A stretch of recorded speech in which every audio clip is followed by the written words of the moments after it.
Matthew 26, we'll start reading from verse 36.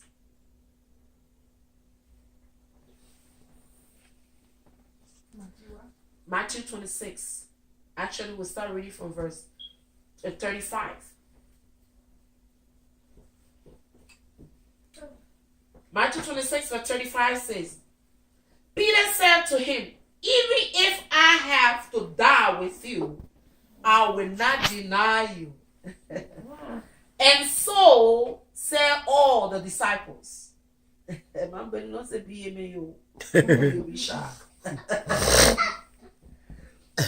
36 says, then Jesus came with them to the place called Gethsemane and said to the disciples, sit here while I go and pray over there.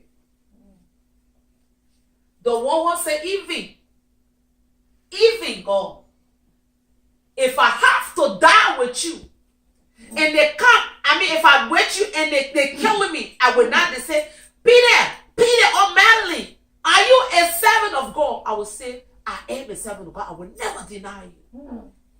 Now, Jesus just told him to go pray. Listen, the one say he will not deny Jesus, even when they can't kill him. Listen what he did. In 30 said, then Jesus came with them to the place called Gethsemane and said to the disciple, sit here while I go and pray over there. And 37 said, and he talked with him, Peter and the two brothers of Zebedee. And he began to be sorrowful and deeply distressed. 38, then he said to them, my soul is exceedingly sorrowful, even to death. Stay here and watch with me. 39. He went a little further and fell on his face and prayed, saying, oh, my Father, if it is possible, let this cup pass over. Jesus came for our redemption. Jesus came that we will be saved. Jesus came to save us. Why now he's asking, oh Lord, if it is your will? You already know. Why are you asking again? Because Jesus was 100% man, he was also 100% God. Come on now. So his spirit was there as God, and his flesh was there as man. Who will tell me that my flesh loves evil? Nobody. His spirit knows that there will come a time Jesus' physical life will be over. He has to switch over on the other side because that was the purpose of him coming on earth. But his flesh rejects the promises of God. Come on. Come on. Sometimes in our life, our flesh kicks in. Our flesh want to take over our spirit. And listen to what Jesus says here. In 39, the Bible says, and he bowed to pray, saying, Father, if it is possible. Jesus was saying, no. Me and me will go die. I'm going to die for my baby. No way. But in obedience, even though this month is the month, it's a holy month. We're talking about the death, burial, the resurrection of Christ. But we also working in obedience in this month. Because in order for us to triumph, we must be obedient. Come on. We must learn to obey God. But the Bible says in obedience, Jesus' spirit speaking to obey God. He said, if it is possible. He not said, I'm not doing it. He said, Lord, Father, if it is possible, let this cup pass over. Let me not go to the cross. Let them don't kill me. Let them don't put nails in my hand. My flesh cannot handle the torment that I will go through. If it is possible. Come on. Come on. But listen to what Jesus said. He asked if it is possible. Let this cup pass over from me. And then he said, nevertheless, regardless, whether it pass over or not, Lord. Regardless whether I got what I have asked you for. Regardless whether I receive what I want for you. Listen. Not as I will, but let your will be done. Not what my flesh desire, not what I want, but what you want in my life. Let it be done. Regardless. Lord, if it is possible, please let me not go through this.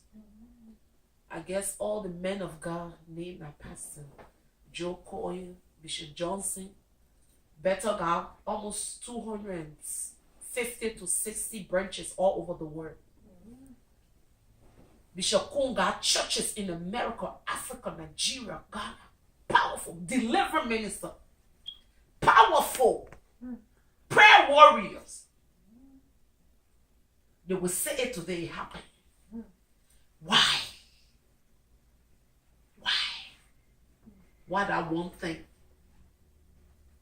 Paul said, Lord, please take away this stone. And Jesus said, Paul, my grace is sufficient for you. My grace. And my strength is made perfect. Kabasa. And then he said, nevertheless, not as I will, but as you will. Even though I'm asking you if this cup can pass over, but I'm not opposing my will on you. I want you to be willing to do it. Don't do it because you want to please me. Do it because you want to fulfill the purpose of which you sent me on earth. So let your will be done. Let your will be done. If you have your Bible, take to me quickly to Galatians chapter 2 verse 20. And then flip them quick here and then we'll go back to our topic. Galatians 2:20 reads, I have been crucified with Christ. It is no longer I that liveth, but Christ that lives in me. There are some situations that we will go through that we will be faced with. We have to look in the face and say, I have been crucified with Christ. Amen. It is no longer I that liveth. I was talking to Sis Angie this weekend. And I told her, I said, Mama, you know what I mean? For a young girl, I was 19 years old when I met that old man over there. He was 22. And when we got married, people like, what? My friend used to say, what small girl are you? That you can't get married because I was 19 when you see me. You think I'm 14 or 15, you are a whole 19-year-old. You can't get married. Let's see how long it will take. Blah, blah, blah, blah. Oh my God. Family. All the family, friends. Some of all our friends then drop. Oh my God. But sometimes when the enemy bring these things to my mind, he tried to put my mind in captivity. I look at him and said, it is no longer I that liveth, but Jesus that lives in me. Amen. So for that, I am not turning back. I am not going back. Paul said, I have been crucified. It was because of you and me that Jesus went to the cross. Yes, ma'am. For every nail that they put in his hands, I was part of it. He didn't have to go through that pain. He didn't have to go through that suffering. But it was because of me. The debt that I owe, I could not pay. He paid off for me. So I owe my life to him. Some of all people predicted our death. For me, so many times, from the day I was born, every day people can say I will die. That don't nobody not my friend. Yes. I either will die, or I'm blind, or I this, but God. But God. But God. Because it is no longer I that live, but Jesus that lives in me. I carry not my own life anymore. I always tell people this life I'm living is the second life. The one my mother gave to me, ever since the doctor took it away. Because I knew I was dead, literally. But he breathed within my a new life. Amen. He breathed within me new life. 2 times last year, they bring casket, they pour me in it. I can't fit in it in my sleep. 2 times. I on earth, I hear, but my body used to feel like man can come before in me. I knew I was buried somewhere. But God. But God. But God. So it is no longer I that live, but Christ that live in me. That's what Jesus said. He said, Lord, not my will. Do not allow my flesh to overtake my spirit. Because my flesh wants me to stay here and enjoy things that are on this earth. And my spirit wants me to be in tune with you in heaven. Amen. That tomorrow I will go and prepare a place for the people that I have died for. That they will come and have a home to rest in. It's in John 14. He said, I go to prepare a place for you. And when the place is done, I will come again. It is no longer I that live it. And let your will be done. And listen here, before we go back to it, he says here, he said, it is no longer I that live, but Christ that lives in me. And the life which I now live in the flesh, I live by faith in the Son of God. Mm-hmm. Faith. I pray that God will increase our faith. Amen. Even Jesus' faith was shaking at one time. It good sometimes. Because then you know you him. Yeah, when I first became Christian, I thought Christians are supposed to doubt. I thought we were angels. We're angelic beings. No, we are not. We are human. And some things, when I see some things happen to some powerful men and women of God, I begin to question, is this God really real? Why is it? I thought it's supposed to be, I thought things were supposed to be the way the Bible. I wasn't reading what the Bible said. God did not say it will all be easy. He only promised he will be with us. Amen. He didn't say we will not go through. He said, but he will walk with us. Amen. Paul said, the life I live is not mine. And I live it by faith in the Son of God, who loved me and gave his life for me. I want us to keep our trust. Know that Jesus loved us so much that he died on the cross for us. He loved us so much that he left his home in glory. He came for us. It may not all be fine. It may not all be beautiful. But he's there for us. He will say, I will not leave you, nor will I forsake you. I will be with you until the end.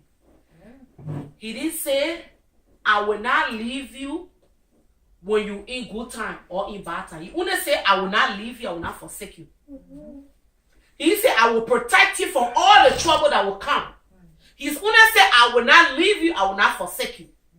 There are sometimes you can have a bodyguard, and that bodyguard will be right there. Somebody will come fight you. But the bodyguard is there.